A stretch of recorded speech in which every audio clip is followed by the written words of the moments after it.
So welcome everybody, bienvenue à toutes et à tous. Welcome at this inaugural lecture of the Mercier Chair of 2020-2021. Which is occupied by Franz Berto. It's great to finally have him among us. It's a pity, of course, that it's not in real life. And it's an excellent moment, despite all the trouble with COVID. Also because we are starting a big project, an FNRS MIS project on logic and explanation and hyperintentions and relevance logic, these four topics combining in a very weird way. And this is starting right now with a team of three researchers, two postdocs and a doctoral student. And his research will come in very, very handy for especially this project, but also other projects that are going on. And besides this specific, which is more my side, there was also from a completely different side of the institute, interest for inviting him from an assistant of ours, Florian Marion, who is more historian of philosophy, but he got interested in the work by Franz also and dialectism in general, and so he also proposed to have Franz Berto for this chair. So besides this research interests that are obviously common between our institute and Franz's research, there's also the teaching aspect, because I mean it's a matter of fact that I've been using his book on Gödel already 3 years for my course on Gödel's limitative results. And it's with great pleasure that we are using this book, because Gödel's results are quite complicated. We have one of the ancient professors of previous professors of our institute, that's very well known, Jean Ladrière, has wrote a full PhD on explaining Gödel's thesis and some related theses. So this work is quite alive in the institute, but Franz has written a book on this topic that I think is very, very nice, because it's at the same time very understandable to a broad audience of students at the master level, maybe already at the bachelor level. But there is no mistakes in there. There's no simplifications. There's no hand waving. Like every formal aspect that is in there is perfectly accurate and well explained. And because the trick is not over interpreting or misinterpreting these theses of Gödel lies often in the fact that the details get lost in superficial overviews of these theorems. So I think this is the only book Franz has written, the only book that has really the perfect trade-off between understandability and soundness, correctness, adequacy of how these results are presented, with interesting links to Wittgenstein, to artificial intelligence, and and it's all in a quite thin book. I think this is quite a remarkable achievement that has been very useful to our teaching at the École de Philosophie in UC Louvain. So that's the research and the research aspect of why we thought it was there was an intimate link between Franz's work and what we are trying to do here in Louvain. Now I will share my screen and give a short PowerPoint presentation. This should be it. I'm not sure whether you see it. I think I still have to push this button. Okay, now you should be able to see my screen. To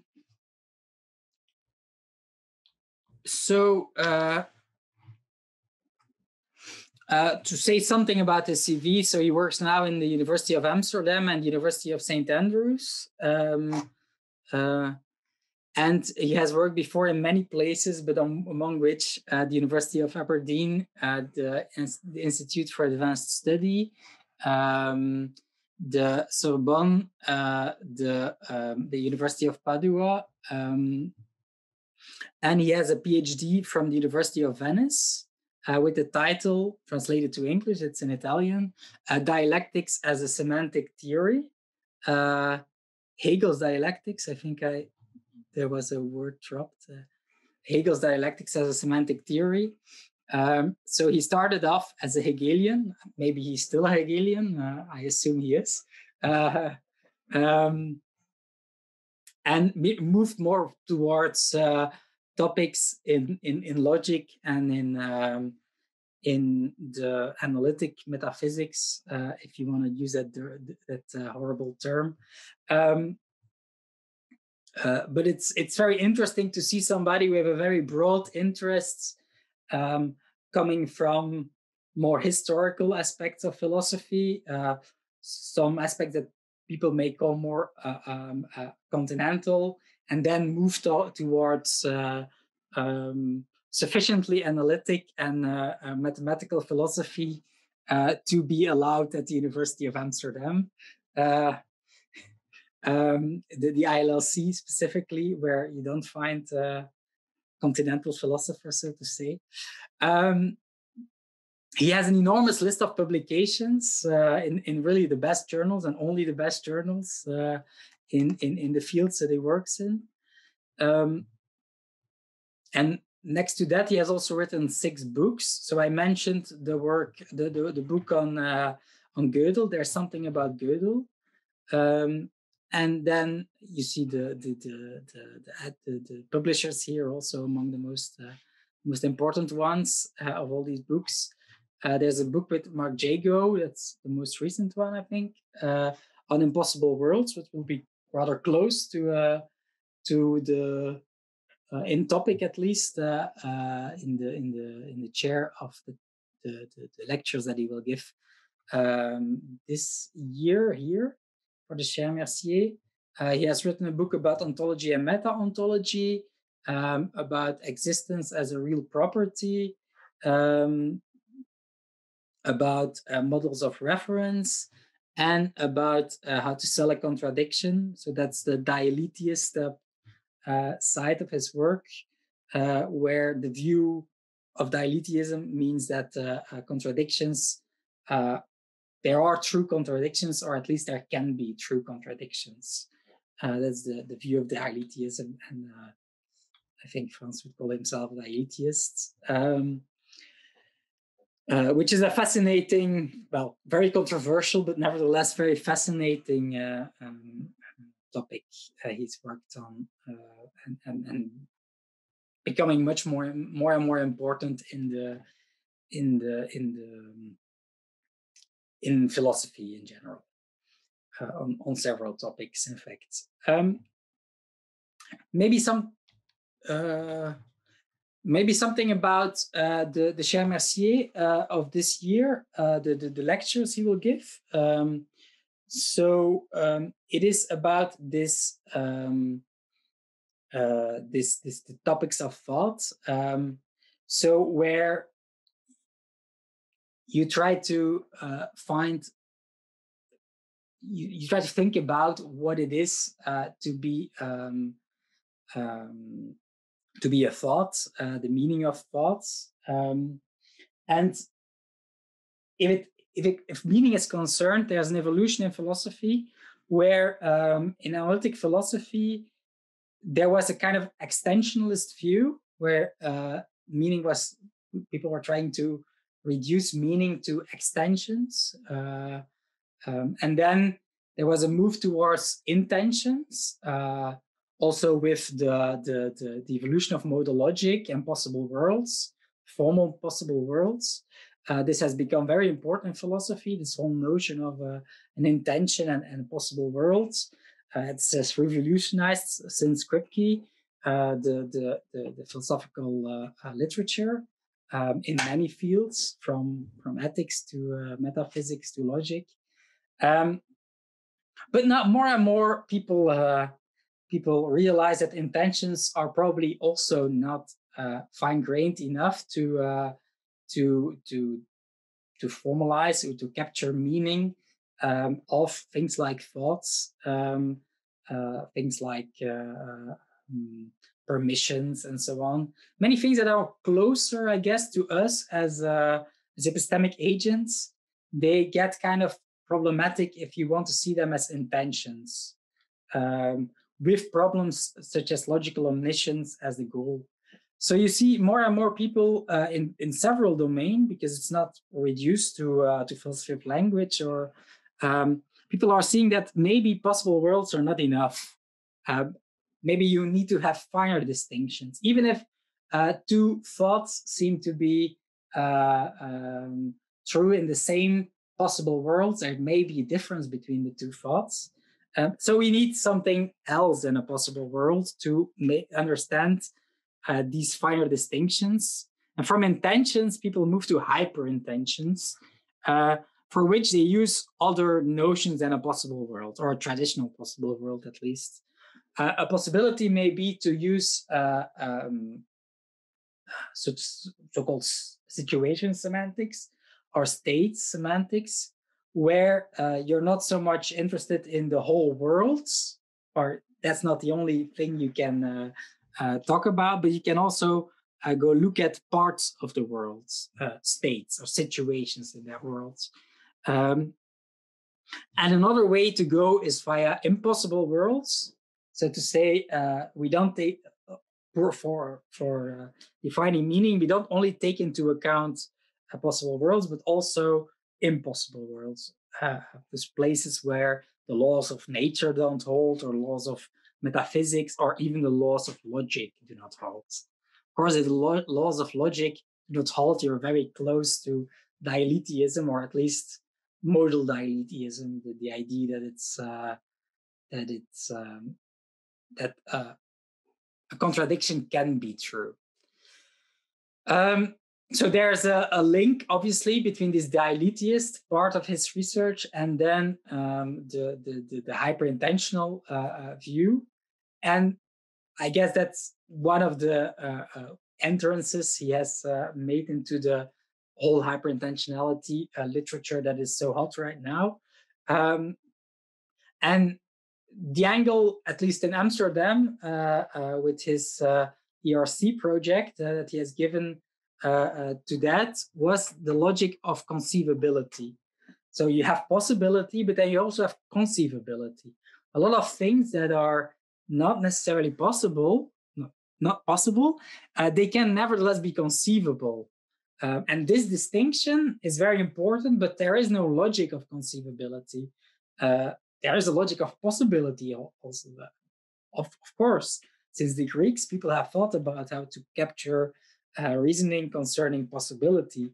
But conceivability seems at least as interesting if we're going to look at human agents who conceive things.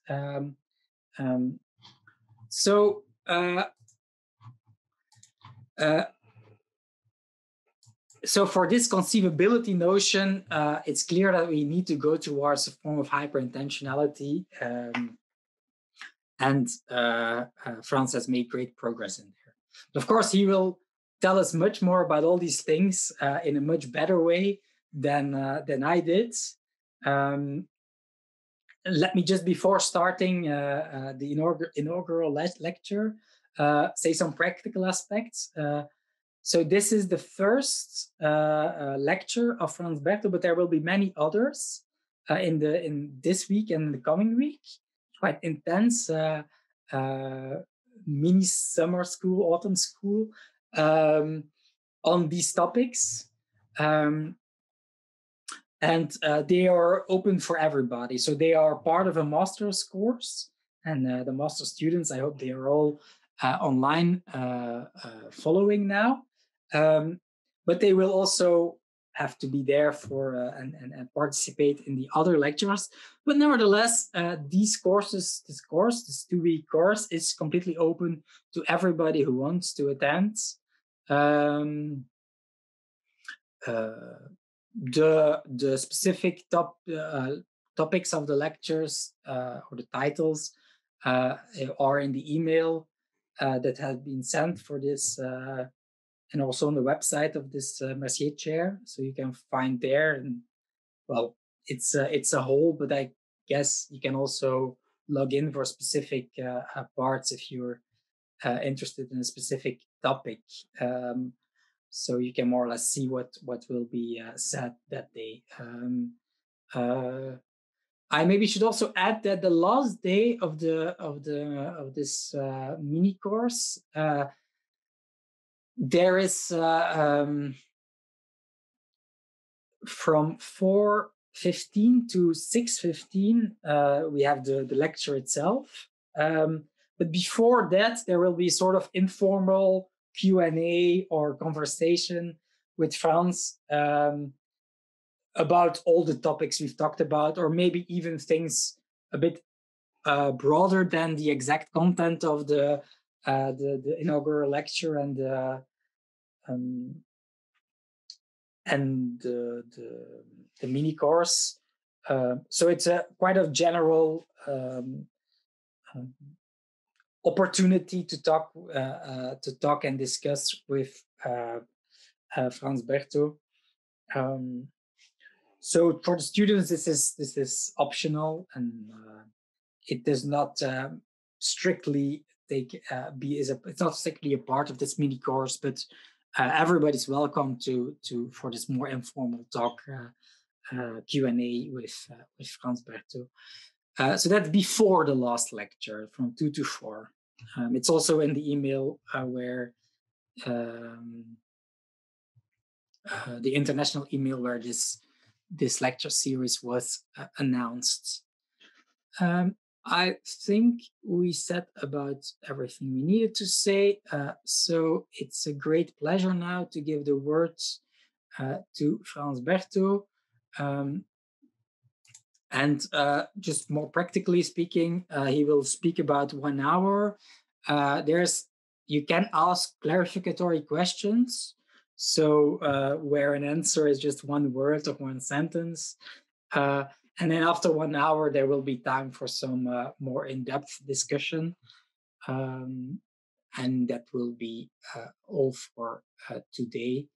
So that's the planning. So 1 hour talk, not necessarily strictly 1 hour, but and then you can ask your more broad comments or questions or whatever.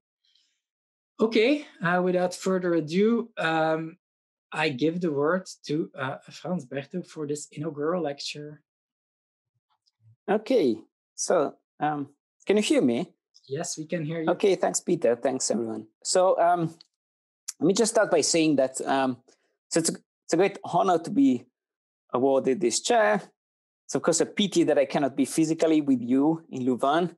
So you gave me a chair, you got me on a sofa. That's a pity, but that takes away nothing from the pleasure and privilege of giving these lectures. So I kind of feel that I should apologize for using English, although I know that a number of past chairs have already given their lectures in English, so I'm not the first one. But I feel I should apologize because I do speak a little bit of French, mostly because I worked at the École Normale in Paris for some time. But that was a dozen years ago. I haven't spoken any French since. And so my French now is way too rusty to have a proper philosophical conversation in the language. You may guess that I also happen to speak a little bit of Dutch because I work in Amsterdam. But then I thought that that may be good in Leuven, but it's not so good for Louvain-la-Neuve. So in the end, I said, I'm gonna stick with English. So you don't get my Dutch Flemish and you don't get my bad French. Okay. I should say that I've been a bit nervous about this chair. After looking at the names of the great philosophers that you had in the past, so you had Etienne Gilson, you had Pierre Jacob, you had Axel Honneth, you had Van Frassen, you had Ricoeur, you had Levinas. So that's just impressive. And so the bar is very high for me. Okay, I hope to do a decent job. I guess the best way to get rid of my anxiety is to get straight into philosophy. And I will do that by starting to share my screen, because I'm going to show you some slides. Let's see if that works. Okay, do you see slides? Yes, we do. Okay. Do you see them moving around? Yeah, perfect. Good, perfect. So we're home. Let me start. So the title for this inaugural lecture is An Established Maxim in Metaphysics, which is itself a citation.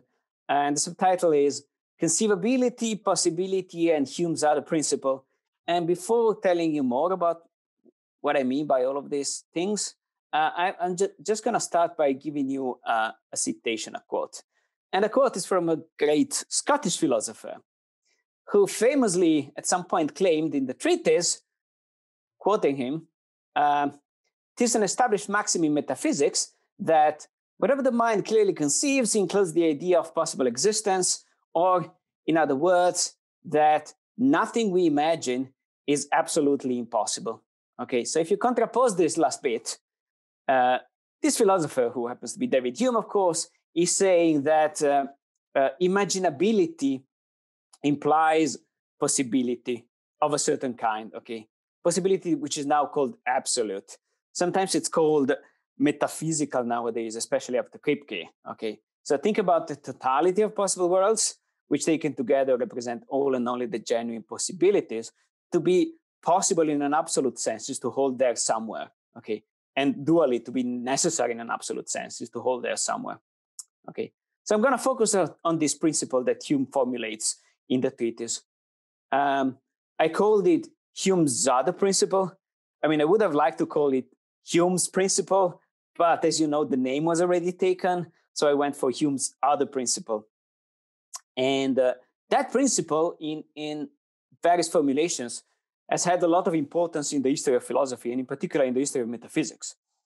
And it's been very important also in the history of model epistemology, okay, which is the epistemology of claims of model claims. So model epistemology has to do with the question, how do we know that something is possible or necessary or impossible?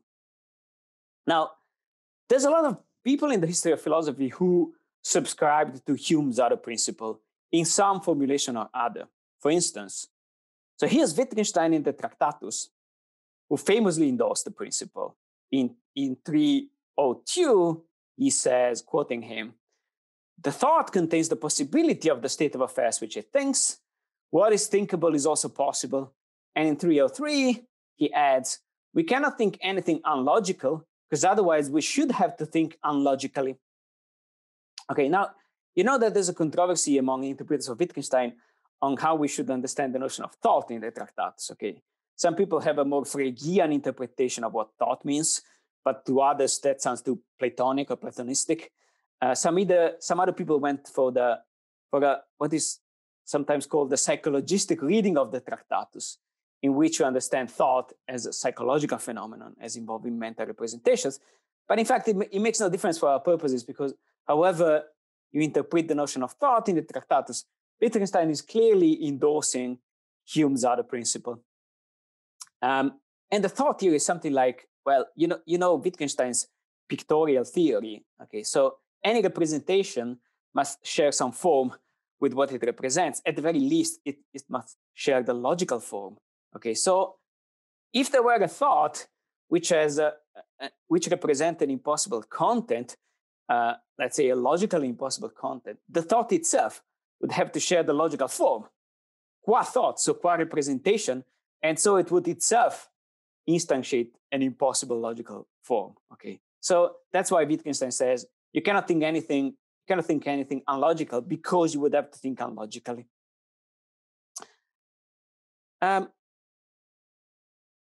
Some people argued not against the imaginability or conceivability. We will come back to these notions of impossibilities directly, but they argued against the believability. So some people just said you cannot believe absolute impossibilities, like for instance, a contradiction.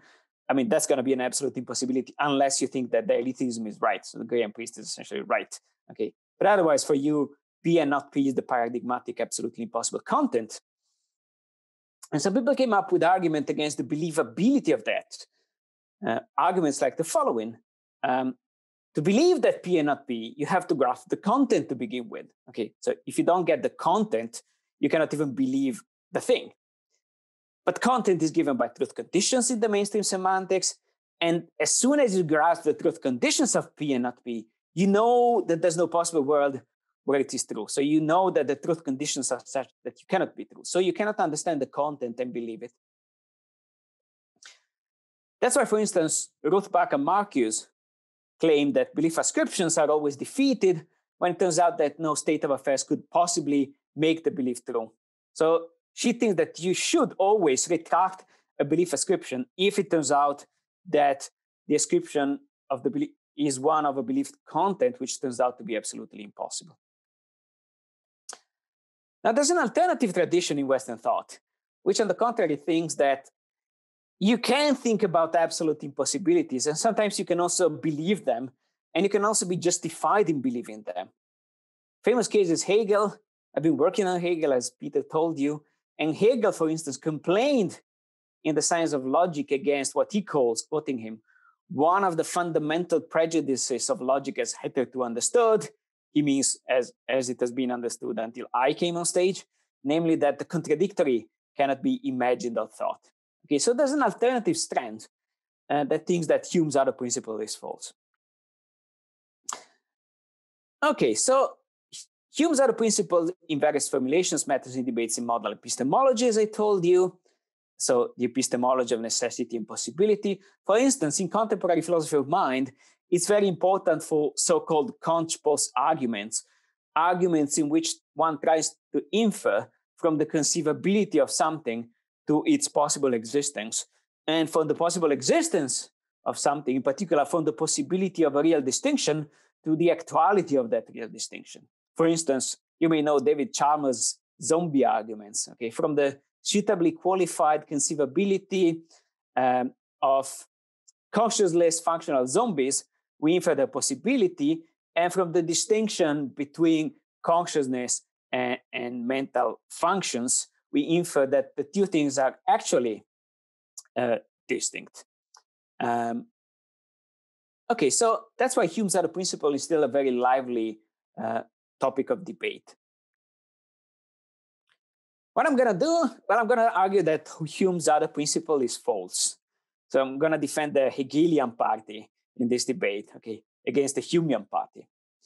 And that has already been argued by a number of people. So I'm not going to be the first one who is going to argue that we can conceive or imagine absolute impossibilities. Mark Jago has argued for this, Peter Kung, Graham Priest, and a number of other contemporary philosophers. What I hope to be able to do is to come up with a new defense. So to come up with a new argument for that conclusion. So why is the debate on Hume's other principle, so on the connection between conceivability and imaginability on the one hand and possibility on the other, difficult? So why is this debate complicated? Because of the two notions involved here, conceivability or imaginability and possibility, one is under control, the other one isn't. So possibility is under control, okay? Now, of course, there's still lots of open debates about possibility, necessity, how many kinds of absolute possibility and necessity there are. Is, I don't know, logical possibility distinct from mathematical possibility? Is mathematical necessity reduced to logical necessity, as logicists used to think, or neo-logicists, like my former boss, Crispin Wright, still think, okay? Or, I don't know, possibility standardly analyzed by using possible worlds, but you got the metaphysical question, what the hell is a possible world, and so on. So there are lots of open problems, but after the contemporary development of modal logic and possible world semantics, which has been adopted nearly everywhere in contemporary theoretical philosophy, from the philosophy of language to metaphysics, to logic, to ethics, the notion of possibility is reasonably under control. So what is to be possible in an absolute or unrestricted sense? Take the space of all possible worlds. To be impossible is to hold that none of them. And so correspondingly, to be possible is to hold that some of them it is the notion of conceivability which is messy. Okay. Notice that Hume talks about imagination, but he also talks about conceivability. And the two notions are largely interchangeable for him as well, largely because he was an empiricist philosopher. But there were other philosophers already, early modern philosophers, who drew a sharp distinction between conceivability and imagination. For instance, think about Descartes in the Metaphysical Meditation, when he comes up with the famous example of the chiliagon. So the regular geometrical figure that has 1,000 sides. And Descartes says, well, you can have a concept of that. Okay, you can conceive a chiliagon, and evidence for this is the fact that you can prove theorems. So you must have the concept. Okay, you can prove theorems about the chiliagon, but it's hard to imagine it in the sense of having mental imagery, as we would say today. So a pictorial image in your head that represents it. It's likely that if you try to imagine in this sense the chiliagon altogether, you will come out with representing a circle in your head because you got too many sides. And so that shows Descartes thinks that there's a big difference between conceiving and imagining. Other people run them together essentially. And overall, these notions are very messy. They are not under control in the sense in which possibility is under control. And I had a thought that we could use results from cognitive psychology carefully interpreted to help advance the debate on Hume's other principle. So here's how. First of all, I will talk about propositional conceivability or imagination. So we will talk about situations in which one conceives or imagines that P, okay? And the content of the mental state is going to be a proposition, the proposition that P. So that Mary kisses John, that Obama is still president, that the Nazis have the A-bomb in 1944, and so on. In all of these cases, one has a mental representation whose content is that P, okay? So when I claim that, I am assuming that there are mental representations. So there are states of the mind which are, as we would say, endowed with intentional features, intention with a T. So they are about configurations of objects and properties, situations or circumstances which make for their contents. Just going to assume that. I'm not going to argue for that. And I need to add this proviso because if you work on the philosophy of mind and cognition, you may know that a position called radical inactivism is on the rise. And these people claim that they can explain everything concerning cognition without ever invoking the notion of mental representation, okay? So it's a kind of revolutionary view.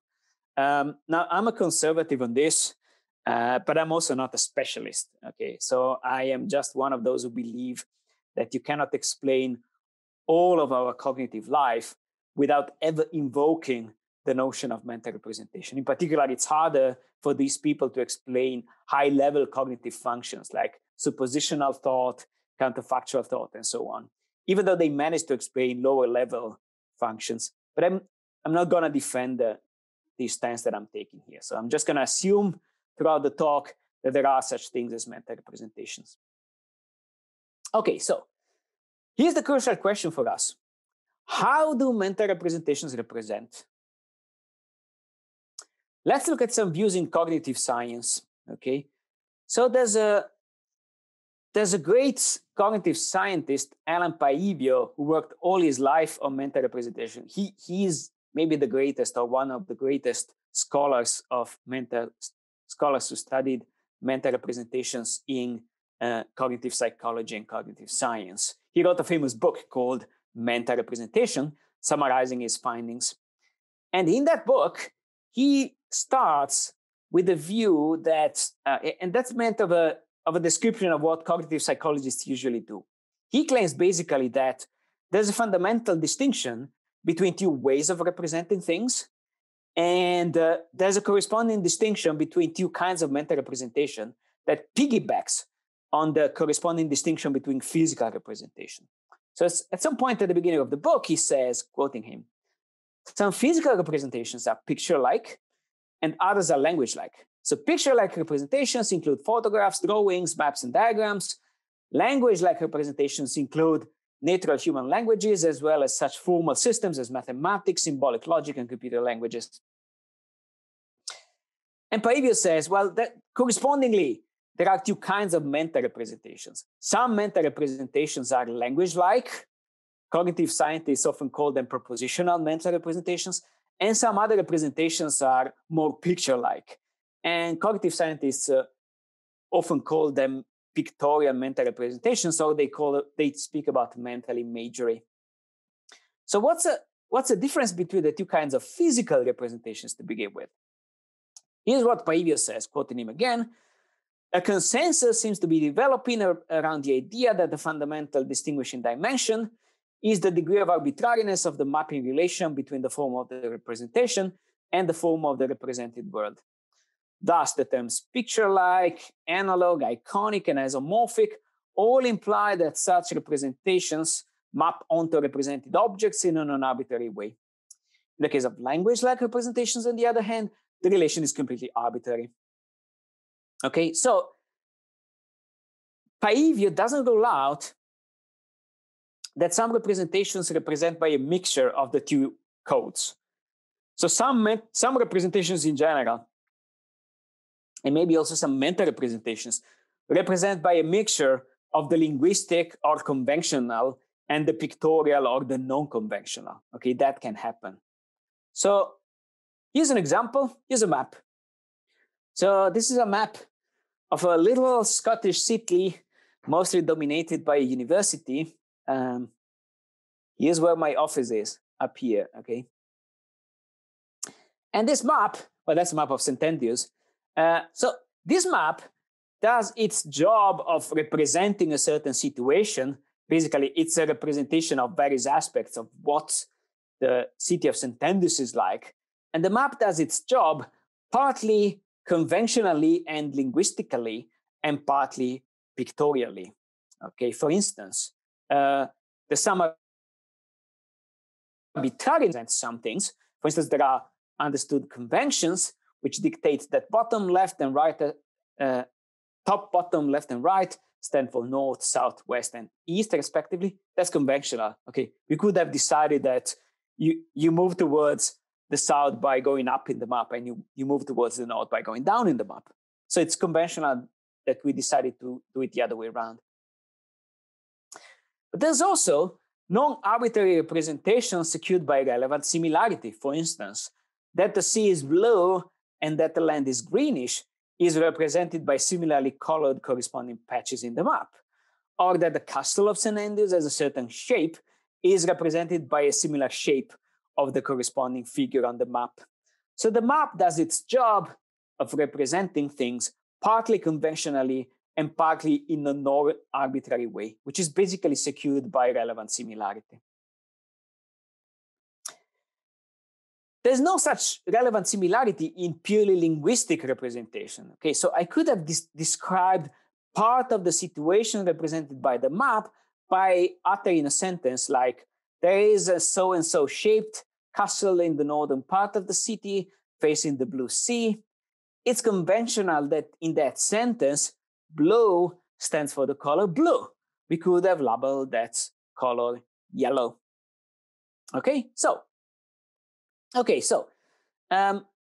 whereas linguistic meta-representations are often called propositional meta-representations by cognitive psychologists, they speak about pictorial meta-representations by using the label mental imagery. And that's characterized by reference to perception. So people often talk about quasi-perceptual experience that we have when we have mental imagery. That's how Thomas characterizes it in the Stanford Encyclopedia of Philosophy entry on mental representation. And people speak this way because this kind of mental representation seems to resemble perceptual representation, except that it can occur in the absence of the actual stimulus. So most of the research on mental imagery is on visual mental imagery. Okay, like when you have mental imagery which resembles visual perception, like when you close your eyes and you imagine a triangle in your head. And the idea is that you get something that looks like a little geometrical figure with three sticks represented in your head, okay? But it doesn't need to be visual mental imagery. It could be auditory mental imagery. Like when you hear a tune in your head, like you wake up in the morning and you got the latest hit of Lady Gaga that won't get out of your head, but it's not that Lady Gaga is really playing in your bedroom. Okay, that's auditory mental imagery. Okay, so such imagery is available for parallel processing. There's a lot of research on that going back to the late 70s. So you can, for instance, pictorially represent to yourself the inside of your living room. You can scan the furniture, the objects from top to bottom, from left to right. You can zoom into a corner and so on. On the other hand, linguistic meta-representations, I will use this label from now on, LMR, these are processed serially in the way we process the meanings of sentences through those of their subsentential components, okay? Now, there's a glitch here. So Alan Payer himself subscribed to the view that there are two codes for mental representation, the linguistic and the pictorial, and he also allowed a mixture of the two. But that view is called the dual coding view of mental representation. But there's some people also in philosophy who deny that there really are two codings. So they think that all the representational work is done linguistically. Zenon Philissing is a famous enemy of mental imagery in cognitive psychology, but also Jerry Fodor argued against that view. Now, these people don't deny the phenomenology of mental imagery. Okay, so they don't deny that you can have like a visual imagery of a triangle when you mentally represent a triangle, because that's a super common phenomenon. Actually, it's the other way around. There's a few people who claim to have what is called aphantasia. So they claim not to have any kind of mental imagery. And they are studied by psychologists because they are rare. Okay, they are the exception rather than the rule. Most people report that they do have pictorial mental imagery. But what these people deny is that pictorial mental imagery does any representational work. So people like Fodor and Philissing, they say, okay, you can have some experience as you have a certain mental representation, but what does the representational work is only something which has a linguistic encoding. Okay, so mental imagery doesn't do any representational work, even when it's there. So I'm going to be neutral on that dialectically for dialectical purposes. I'm going to take on board the dual coding view by Paivio, not because I especially like it, but that's in order to make my task more difficult. Because, as I will try to show, if mental representations only represent linguistically, then Hume's other principle cannot even get off the ground.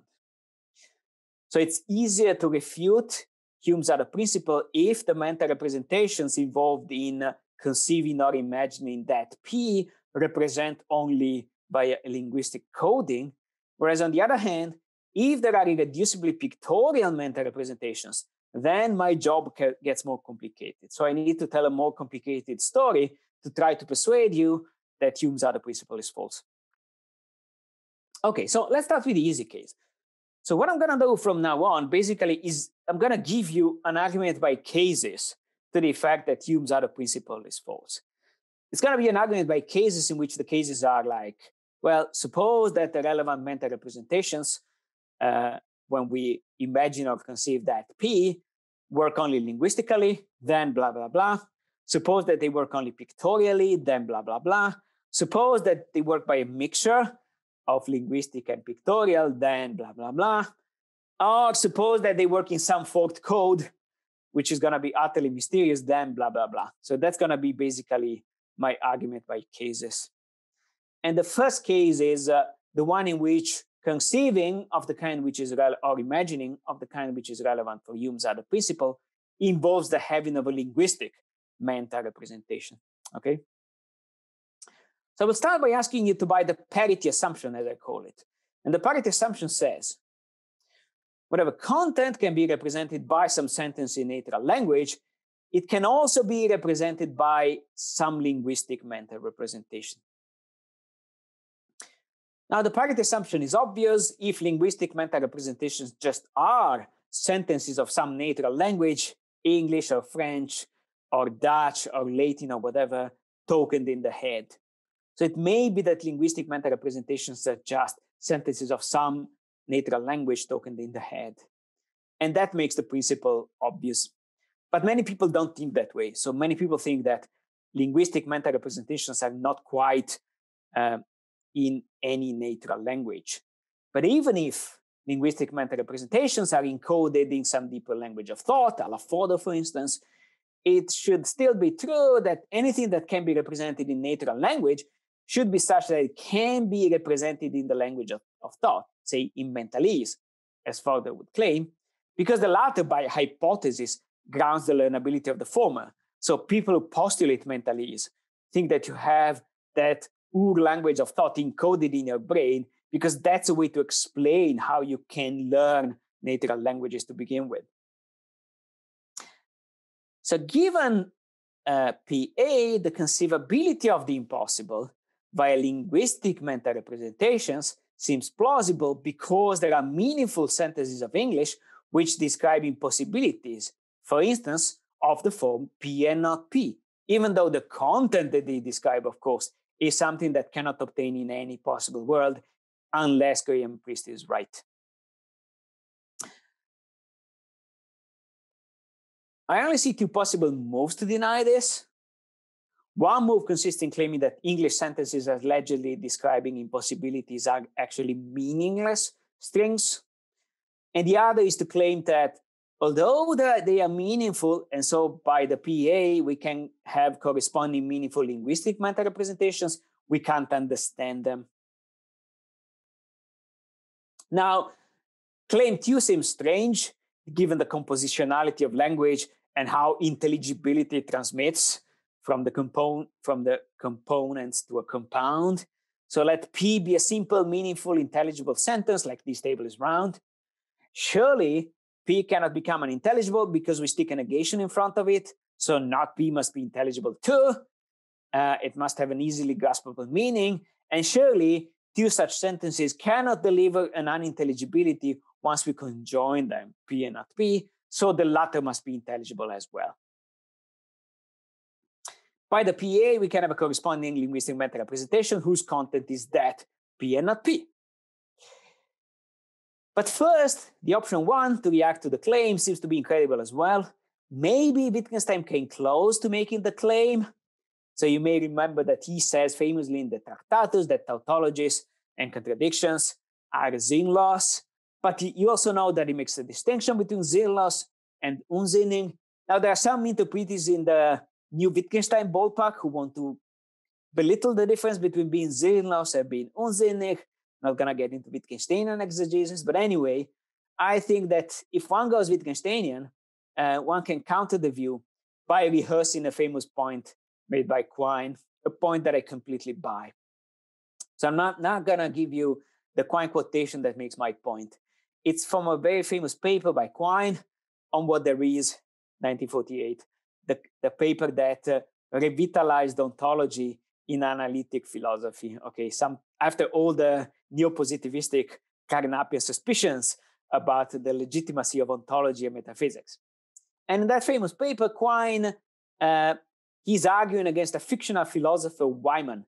And Wyman is kind of a possibilist. So he believes that we should admit possible but actually non-existent objects like Pegasus, because basically, says Wyman, there must be such a thing as Pegasus for claims like Pegasus doesn't exist to make sense.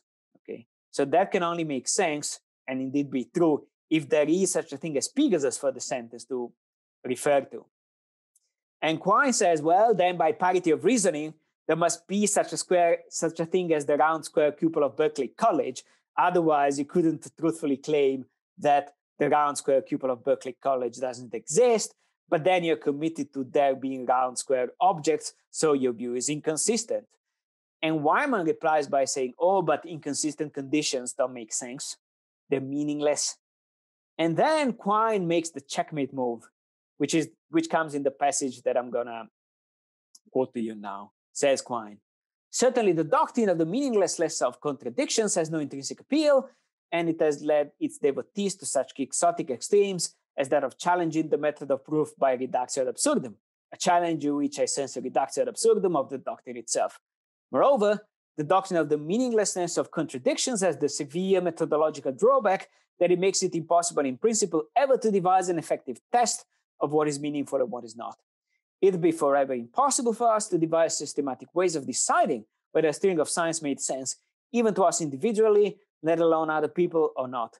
For it follows from a discovery in mathematical logic due to Church that there can be no generally applicable test of contradictoriness. Okay? And even Graham Priest, who is a friend of true contradiction and who disagrees with Quine on so many points, agrees with Quine on this particular point. Here's a quotation from Priest's famous paper, What's So Bad About Contradictions?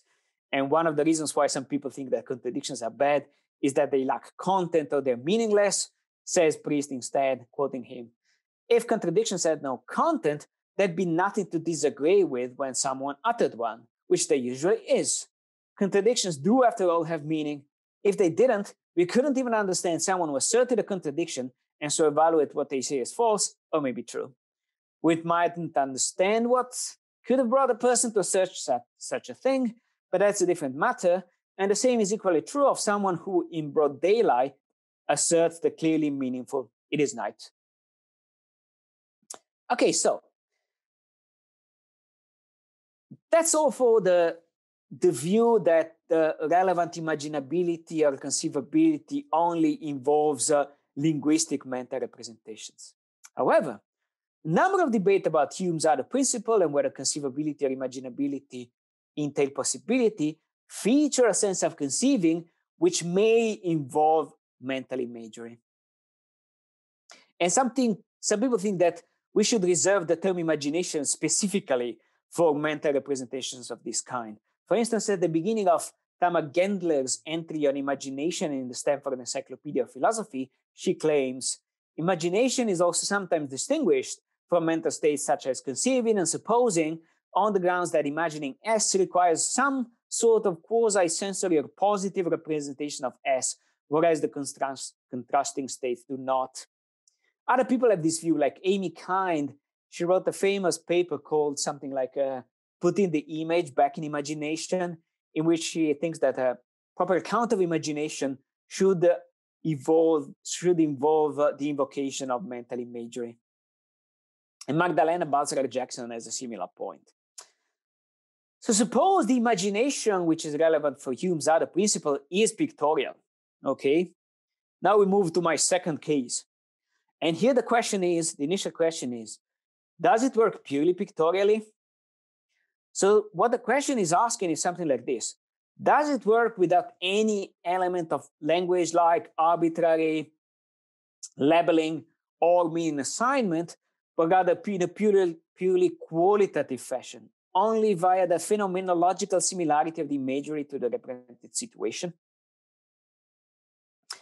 Remember that physical pictorial representations don't need to represent purely pictorially. Okay, remember our map of St. Andrews and how it does its job partly pictorially and partly conventionally. Okay. So some people think that representations can never work purely pictorially. There's all arguments like the argument by Nelson Goodman that oppose the symmetry of similarity and the asymmetry of the representation relation. So basically, Goodman says you cannot say that representations represent only by similarity because similarity is symmetric, but the representational relation is not. So you cannot say, for instance, that the picture of Napoleon represents Napoleon by being sufficiently similar to Napoleon, because if the picture of Napoleon is similar enough to Napoleon, then also Napoleon is similar enough to the picture of Napoleon, but you don't want to say that Napoleon represents the picture of Napoleon, okay? So pure similarity will not do. And there's also people like Fodor who think that similarity is too unspecific. So even when you have pictorial representation, it must always come with labeling. So some kind of conventional assignment that specifies what the representation is about. But grant against these arguments that some mental imagery represents purely pictorially, and that's what is involved in Hume's other principle. Still, it seems that the only scenarios imaginable in this way seem to be those involving exclusively perceptual qualities, like colors, shapes, extension, motion, or physical objects. It seems that you can represent by similarity only when it's about, I don't know, the color of the sea, or the shape of a statue, or the motion of an object. But now, when philosophers discuss whether the imaginability of intrinsic universals, or of time travel, or of a supreme being having all perfections to the highest degree, entails via Hume's other principle their possibility, the relevant imagination cannot be purely qualitative or pictorial, because it involves abstract objects and or properties which are quite removed from sensory perception. Thus, in such debates, imagination is often understood more broadly than what a purely pictorial characterization of the notion can sustain. Otherwise, we would be dealing with a concept which is too limited to have any significant role in modal epistemology. That's been argued by a number of people, including Yablo, Williamson, and many others. Okay, so if the imagination that's used in Hume's other principle is purely pictorial, provided that that can work, that we can have purely pictorial mental representations, its use is extremely limited, way less than the proponents of conch-post arguments in modal epistemology need. How about the mixed case? So what if we have, in Hume's other principle, mental representations which work via a mixture of the pictorial and the linguistic? Now here I need to tell you a way longer story, and the story is going to be more complicated. That's my third case, okay, in my argument by cases. And I will start this part of the talk by giving you some Putnam and some Kripke. Why? Well, because since we all believe in the necessary a posteriori after Kripke and after Putnam, okay, some people believe that view, the necessary a posteriori, gives a hard time to Hume's other principle. And one of the people who thought that the necessary a posteriori gives a hard time to Hume's other principle was Putnam himself in The Meaning of Meaning. Here's a quote from that paper by Putnam. Says Putnam, "We can perfectly well imagine having experiences that would convince us and that would make it rational to believe that water isn't H2O. That's the famous example, okay? In a sense, it is conceivable. In that sense, it's conceivable that water isn't H2O. It's conceivable, but it's not logically possible. So conceivability is no proof of logical possibility. Human intuition has no privileged access to metaphysical necessity." So what's the Putnamian view? Well, if it's true that water is H2O, then it's metaphysically necessarily true that water is H2O, that's part of the essence of water, and so on and so forth. You know the story. But you can only know that a posteriori, okay? Just as you can only know a posteriori that Hesperus is phosphorus. But if Hesperus is phosphorus, then it's metaphysically necessary for Hesperus to be phosphorus. But we can easily imagine that Hesperus could have been distinct from phosphorus, or that water could have failed to be H2O. After all, we only came to know that a posteriori. The ancients had no idea of how modern chemistry works, okay? That's kind of the line of thought by Putnam. Now, curiously, or maybe not so curiously, that's not what Kripke thinks. So, if you read Your Name and Necessity carefully, you may know that Kripke doesn't see eye to eye with Putnam on the issue of conceivability entailing possibility. Actually, Kripke tries to explain the appearances generated by the necessary a posteriori away via what Peter Kung has called an error theory. So here's Kripke's error theory in a nutshell. He thinks that when we seem to imagine a situation S, which falsifies an a posteriori necessity P, this is what is really going on. So A, we actually imagine a qualitatively indiscernible scenario S1 distinct from S. B, such that S1 is possible, and thus it is no falsifier of the proposition that P. And C, we confuse S1 with S. So the Kripke story for water H2O is something like, oh yeah, what you can imagine is that there's a colorless, odorless fluid that fills the waters, the lakes and the oceans and so on, and which fails to be H2O. Okay, perhaps it's XYZ. Okay. But that's a clearly possible situation. If you think that you are imagining that water, that is to say H2O, fails to be water, you're just misidentifying something in what you're imagining. Okay? So here's a passage which shows that Kripke has the as the error theory in view in naming a necessity. Says Kripke, heat is the motion of molecules, are the famous example, will be necessary, not contingent, and one only has the illusion of contingency in the way one could have the illusion of contingency in thinking that this table might have been made of ice. So here's Kripke defending what has been called the necessity of material constitution. Okay, so he was talking in front of a lectern. The lectern was made of wood. And Kripke argues that given that that lectern was made of wood, it was not possible for that lectern to have been made of ice. Okay. And then he says, we might think one could imagine that lectern having been made of ice. But if we try, we can see on reflection that what we are really imagining is just there being another lectern in this very position here, which was in fact made of ice. Okay. But of course, that's a possible scenario, not an impossible one. So if this strategy, if the Kripkean error theory strategy works in general, we have a way of protecting Hume's other principle, okay? But I mean, that has to work in all cases, right? Because it's a universal claim. In all cases in which it seems that you are imagining an absolute impossibility, you can actually apply the Kripkean redescription strategy. Now I'm going to argue against the Kripkean redescription strategy. First, that there might be counterexamples, and second, that it relies on an objectionable conception of what imagination is. So let's start with the first bit. So some people have argued against the Kripkean redescription strategy by resorting to first-person thoughts. One of the persons who has so argued is my former boss, Crispin Wright, who wrote a nice paper called The Conceivability of Naturalism.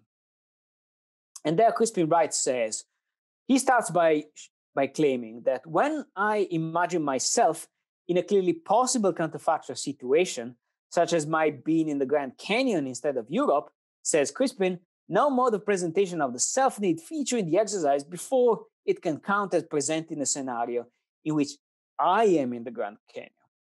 So when I have first-person thoughts of this kind, this is basically Kripke's view,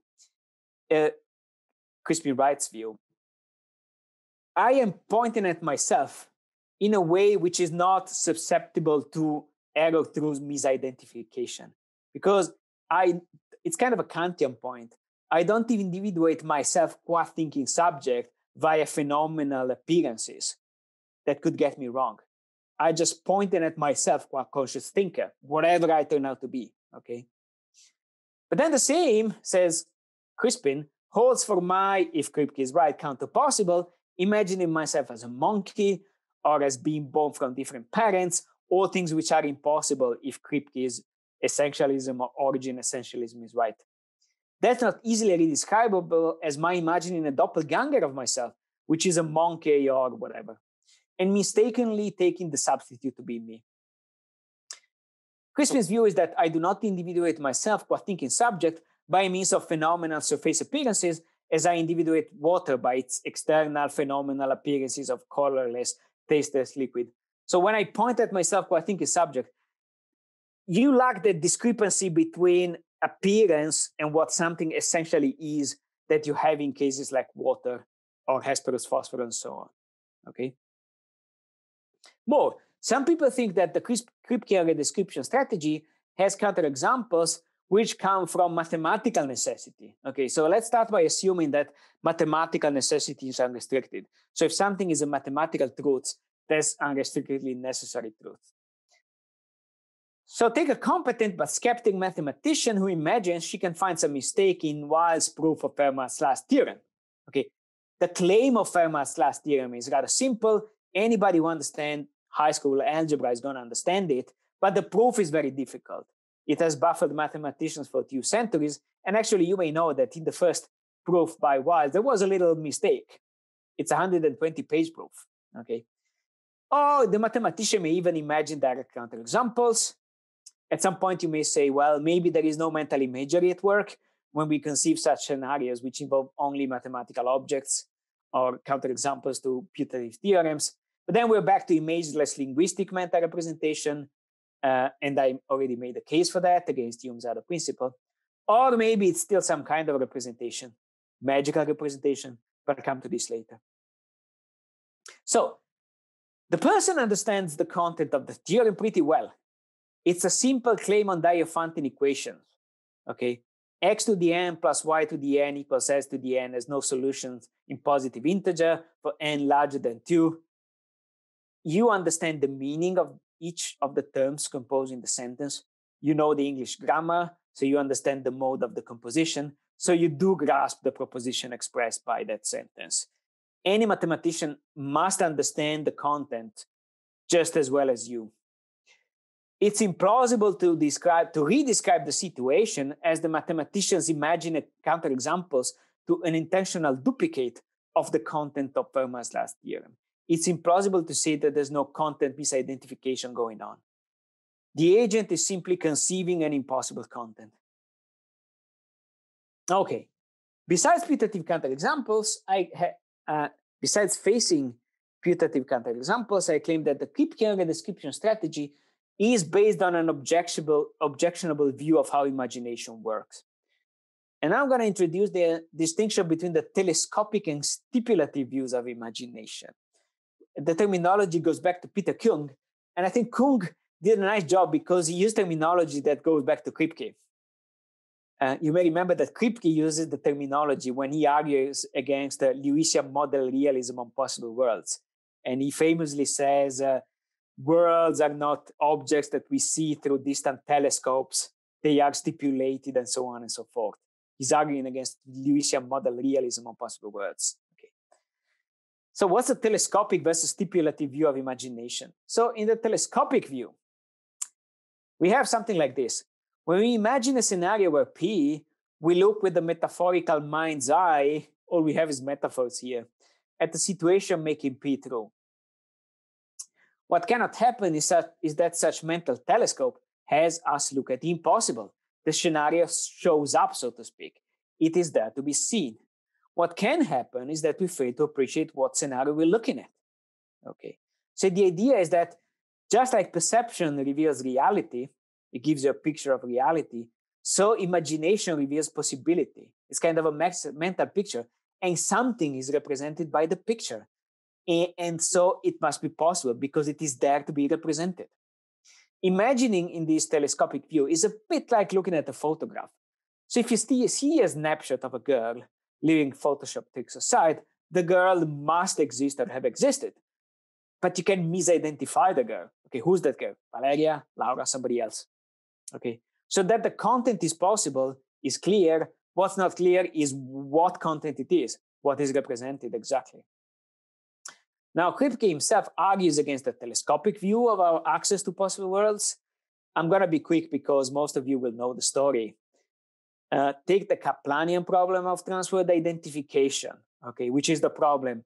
Which individual in the world W is the transworld hair of an individual in a different world, let's say the actual world? That's supposed to be a difficult problem if you think in Lewisian terms, or so Kaplan thought. For instance, given our own David Lewis at the actual world, we're supposed to carry out some conceptual or so investigation among the individuals in this other possible world with the aim of locating the Lewis representative there. Here's one individual whose fingerprints and facial expressions are indiscernible from those of our own David, but who never did philosopher and let's say had a career as a drug dealer. Here's another one who does not quite look like David, but who has written a book called On the Plurality of World, teaches in Princeton, he is friends with Kripke, and so on and so forth. And the question is, well, which one is David Lewis there? Okay, that's a problem of transworld identification. Kripke argues that that's a pseudo problem, and that if you think that's a serious problem, you're putting the cart before the horse. It's not that you first have the access at the other worlds, and then you have to find out which objects represent objects in those other worlds. That's not how it works. We don't need to represent alternative situations in purely qualitative terms. Kripke claims famously, things aren't found out about the counterfactual situation they're stipulated. Now I claim, Peter Kuhn also claims, so I'm totally down to Peter Kuhn's point here, that imagination may work more like Kripkean stipulation than like a Kripkean telescope. one doesn't need to deny that imagination in general as a qualitative or phenomenological component. One doesn't need to deny that this does some representational work. So maybe Pilsin is wrong. People like Jerry Fodor are wrong. But still, even if imagination, partly of the mental imagery kind, works the way these people think they work, or doesn't work these people think they work, still, it must have a labeling or stipulation component. And that seems to be enough to defeat Hume's other principle. Suppose that one imagines Mary kissing John. The mental imagery that comes with it can be such that the represented figures are relevantly similar to Mary and John, hair color, eyes, and so on. But what makes the imagining count as a representation of a scenario in which Mary, that individual, kisses John, that other individual, is that one takes one figure as representing Mary and the other one as representing John. And that must come by stipulational labeling. Just as one can imagine them Mary kissing John, so can one imagine John as a cleverly disguised robot. One labels the person lookalike one is imagining, which turns out on inspection to be filled with circuits and transistors instead of flesh and blood, as old John. But if John is a human being and Kripke is right, it's metaphysically impossible for John to be a cleverly disguised robot, okay? Or take qualitatively indiscernible imaginings about different scenarios. One imagines two monozygotic twins, one knows, standing next to each other, John on the left, Paul on the right, to the level of detail in which the two are qualitatively indiscernible in the scenario. What makes the one on the left John and the one on the right Paul is that they are so labeled in imagination. Had the label been inverted, we would have had qualitatively identical imagery representing a different situation, one in which John is standing on the right and Paul is standing on the left. But if the identity of the object is settled arbitrarily in imagination of this kind, one should easily grant the imaginability of the situations where the identity of objects is other than what it actually is. One can imagine Muhammad Ali punching Cassius Clay. But the identity of objects, if Kripke again and Barker Marcus are right, doesn't change from world to world. It's not contingent matter. Okay, so here's my final and fourth case, and I'm going to be quick on that. So I went through the case in which the mental representation involved in imagining or conceiving that P of the kind relevant for Hume's other principle is purely linguistic. I've been through the case of the purely pictorial mental representation. I've been through the case of the mixed mental representation. What if the relevant mental representations are neither linguistic nor pictorial, and maybe not mixed? Okay. So I claim that in this fourth case, or third case, if you the mixed not as a further case, that leaves the Humeans with a heavy burden of proof. They seem forced to invoke a peculiar third code of representation, or fourth code if you like, one that may have no counterpart in mainstream psychological theories of mental representation. It's up to the Humeans, I claim, to provide a plausible account of the relevant imagining, okay? So if the encoding is not linguistic and conventional, it's not pictorial or based on similarity, it's not a mixture of the two, then what is the relevant encoding? Okay, that's the open question. It's up to the Humeans to provide a plausible account of the relevant imagining, and it seems fair to claim that pending such an account, what is being invoked is some kind of representation of magic. Okay, so we cannot imagine the impossible in a sense of imagining whose relevant mental representation represent in a magical, unexplained way. Okay, that's what I have to say. I'm gonna stop here. Thank you, and I'll take any question that comes.